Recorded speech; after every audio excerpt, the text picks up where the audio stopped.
There's an illusion that's become a kind of pet experiment that's used all over the world by psychologists who like spooking people. Here's how it goes. You sit at a table and hide one hand behind a divider with a blanket draped over your shoulder. There's a fake hand on the table and the experimenter arranges it so the fake hand's wrist looks like it's connected to you. Then you watch the fake hand as the experimenter strokes both your hidden real hand and the fake hand in exactly the same way. After a few seconds, you start to get the sense that the fake hand is actually your own. And that's when the experimenter grabs a hammer and whacks the fake hand with it, which makes you recoil in panic. And yeah, it's kind of mean, but this illusion has actually turned out to be super useful. It's helping programmers create better virtual realities, and it's also being used in medical treatments. The trick is called the rubber hand illusion, and it was first published by a group of researchers back in 1998 when they discovered that if your real hand is hidden, you can convince your brain to adopt a fake hand as your own. And there's a good reason why your brain just misplaces a part of your body you've known and loved your entire life. It has to do with multisensory integration,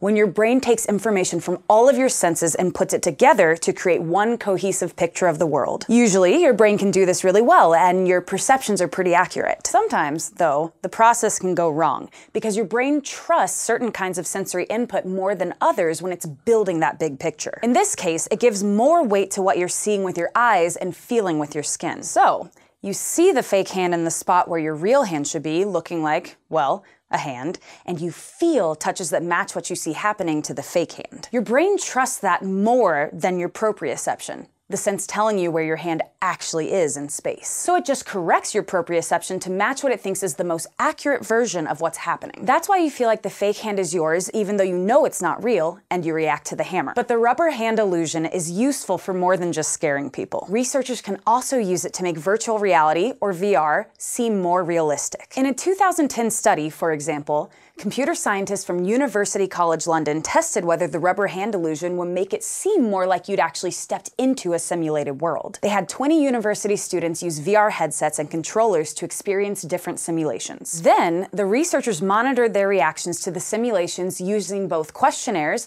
and what's known as galvanic skin response, which measures the intensity of your emotional responses based on how much you're sweating. They found that when the simulation included virtual arms that were in danger of being injured, the players' alertness spiked. They were bracing their own bodies for impact, as if they were actually about to be hurt. But they didn't tend to brace themselves that way when the simulation just had plain arrows instead of virtual arms. Since this was a small study, there's still a whole lot we don't know about how the rubber hand illusion applies to virtual reality. But the experiment has been replicated by other researchers since then, with similar results. Studies like this could pave the way for new techniques and hardware for more realistic simulations.